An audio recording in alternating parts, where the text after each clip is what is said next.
Hey guys, welcome back to the channel, Crazy Over Parties. Before we get started, guys, please make sure that you like, subscribe, share the channel with other event planners, DIYers, creators, anyone that you know that will love a great DIY video. So today we are making a balloon garland for a bridal shower. The client requested pastel colors. She also sent me a picture of the look she was going for, and I am making something similar to that. I will include that picture so you guys can see what she originally asked for. So here I'm blowing up my balloons. As we know from previous videos, we blow them up full, but we also push them against our skin and take some of the excess air out. That helps us get that pretty round shape that we like for our balloon garlands. This event was outside in South Georgia, and when I say it was extremely hot, if you're at all familiar with Georgia weather, then you know how humid it can get, and today's bridal shower setup was one of those days. So I'm tying my balloons together in sets of 4s, and let's continue to blow up more balloons. I will include the list of the colors that I use for this install below in the description box. But guys, just make sure that you are, or you know that if you need pastel color balloons and you don't have them, you can simply add a white balloon on top of the color you have, and that will give you that somewhat pastel look that you're going for. Double stuffing helps you get the colors that you need. So I have my 260, and I started with tying my filler balloons, or my 5 inches, together to get them ready to fill in my gaps. So I have about 12 balloons on this one set of 5-inch balloons to just create one of the longer 5-inch clusters, and I'm attaching it with a 260 and on the opposite end I'm going to attach 2 gold 5-inch balloons. We're simply tying a knot to attach the balloons to the 260, and then we're going to wrap the 260 around the balloons that are already on our backdrop to create our look.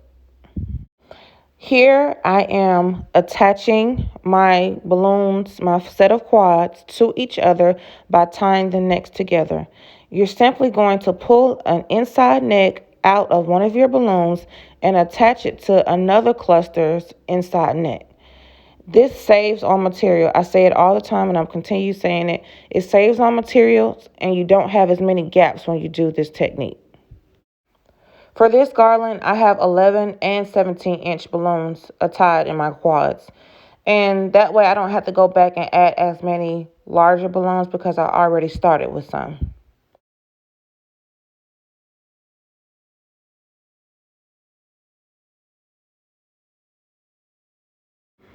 So, we can't go do too many installs without our clips. So I placed it on the back of the backdrop wall to get ready to start doing the balloon garland, or adding the garland to the backdrop. The backdrops were provided by the client, so all I needed to do was add balloons. So here you see the garland that I was building inside. I was now bringing it outside. I had a 260 attached to each end of the balloon garland, and I was going to tie the 260 to the back of the wall on the hook.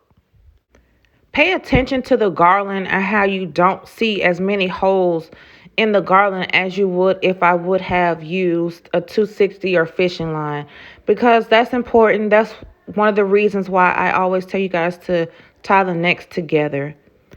Also, for outside events are very unpredictable and they're a headache. Always bring bricks or something, sandbags, to hold down your backdrops and balloons, because the smallest amount of wind can ruin everything. Now I'm getting my garland in place and I'm moving it where I need it to be. I ended up adding an additional hook in the back to support the middle of the garland. There's no trick to doing balloons. You just have to play with it and get the garland where you want it to be positioned at.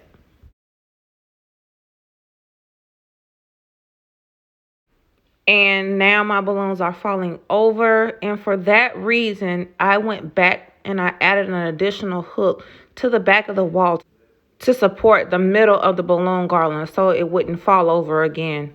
The smallest amount of wind will, like I said, push everything forward. Guys, it was so hot that day. It was so humid.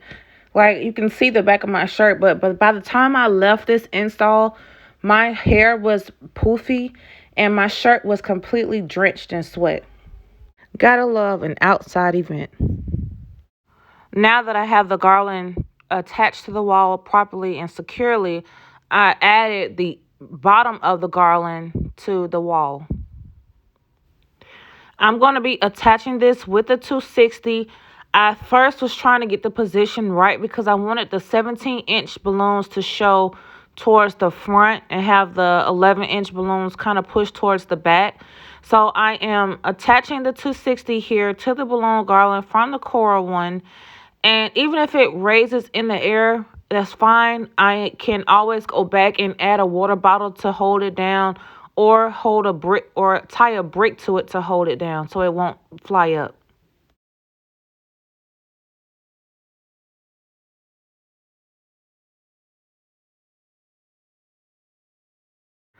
Still trying to get the positioning right, but this garland so far looks the way I needed it to look.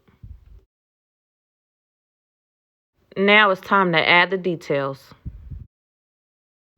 So I have my 260s again. On one end, I have a 17-inch balloon attached, and on the other end, I have four 5-inch clusters.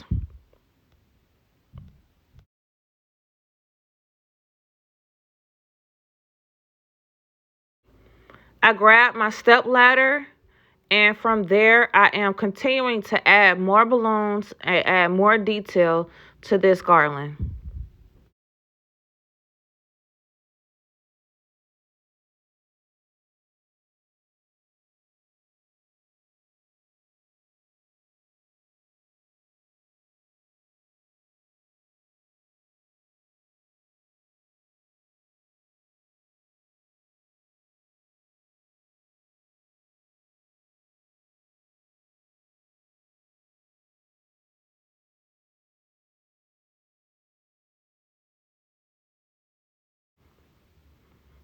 I start adding in my florals to cover up a few gaps that are in the garland. And to add florals, you simply stick them in there, and you want to add a glue dot or something to hold it in place so it doesn't fall out. I'm still adding my 5-inch balloons that are tied on each side of the 260, and I'm simply wrapping them around the garland where I need them to go. Although it's like very hot outside and humid, you can see the wind that's blowing the balloons and the backdrops. We had to go back and add more bricks to the wall to hold them in place. And for the balloons, I went back and I added another hook, so it made a total of 3 hooks on the backdrop wall. So my suggestion is to always add at least 3 to 4 support mechanisms for your balloons and backdrops for outside events, no matter if it's extremely windy or not, because you never know when the wind may come, and you don't want to have for it to blow over your entire install and you have to start over.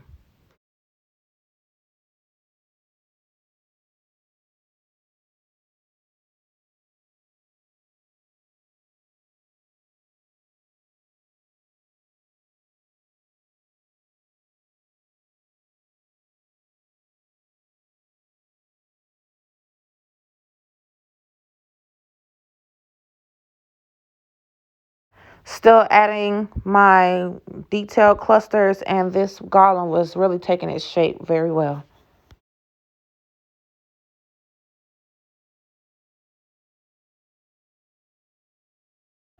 I wanted some of my 5-inch balloons to sit in front or on top of the backdrop wall, so I went back and I added a few more clusters so they could sit on top of the wall. Here I'm adding my branches and my florals. I stopped and I picked those branches from various trees on my way to the event because I just like the way they looked. When you're adding artificial flowers to your balloons, just make sure that the ends are not sharp, because if they are, they'll pop your balloons. If they are sharp, just add some tape around the bottom and that'll do the job.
Okay, and this is what the client asked for.